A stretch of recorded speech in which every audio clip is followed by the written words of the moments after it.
Mentioned you had some scheduling challenges, so I usually start on my right to left. This time I'll start from my left to right to accommodate you, if that's okay. So we look forward to hearing your testimony. State your name for those who have testimony. Thank you for passing it up. If you haven't, you have 2 weeks to get into the record. Thank you very much, Ms. Hughes. Good afternoon. My name is Jermaine Anna Hughes, Jerry Hughes. I live here in the district. I want to thank you, Chairman Brown, and the committee members for allowing me to address the committee.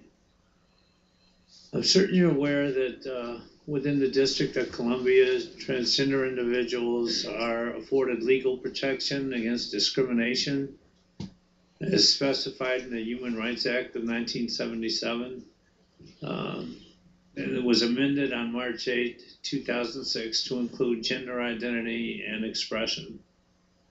The unfortunate reality is that discrimination cannot be eliminated solely by legislation. The discriminatory attitudes and practices that inspired the need for the legislation remain entrenched in all sectors, public and private.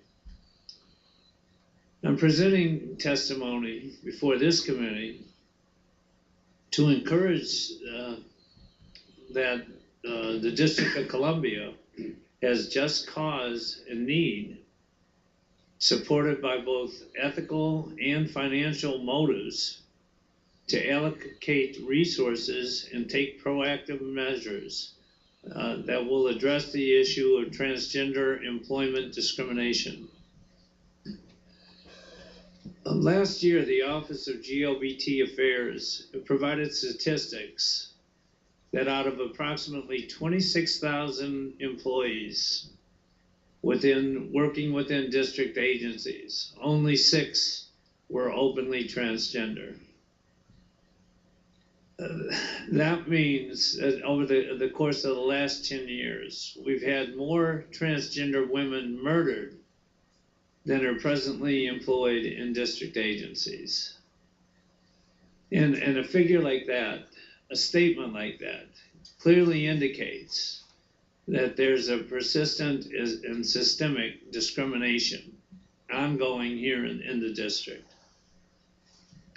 A survey performed in the district estimated that 42% rate of unemployment in the transgender population, with 31% of the individuals having an income below $10,000, which is obviously poverty level.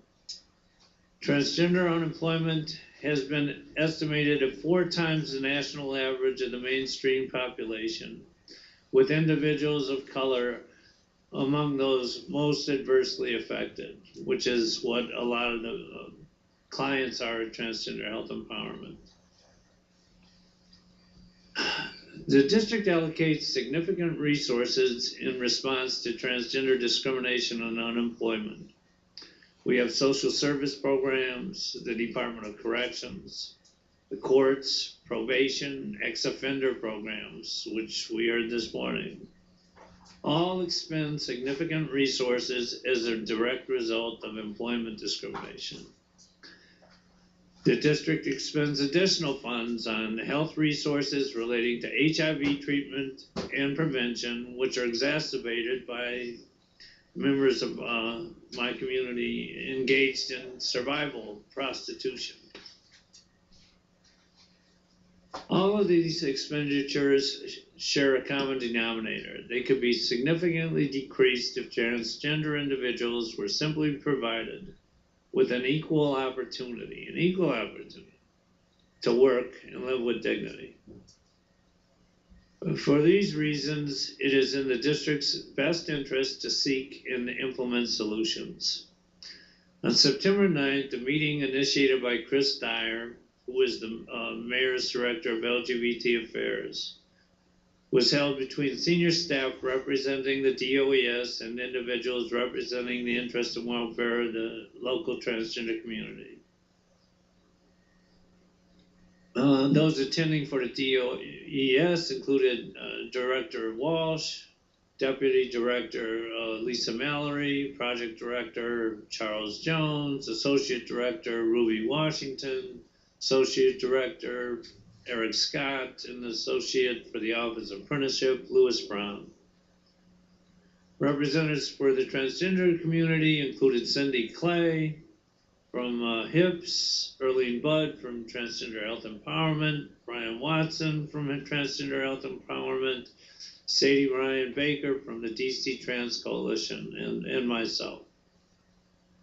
All present agreed that the transgender community faced significant discrimination and obstacles to employment.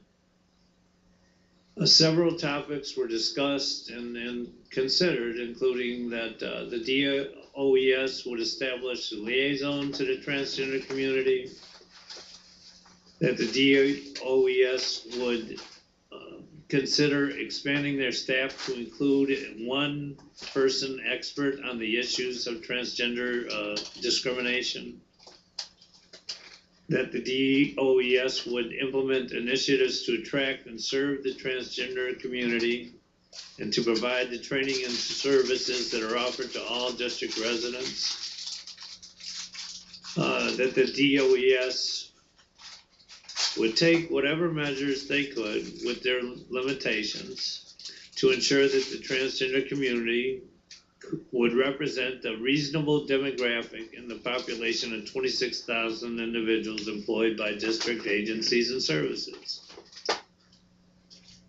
At that time, a commitment was made that we were going to work with the DOES to establish the liaison through Transgender Health Empowerment and work towards the implementation of the other initiatives. But the DOES failed to honor that commitment to date. Part of that, I believe, was due to the change in leadership. Director Walsh left.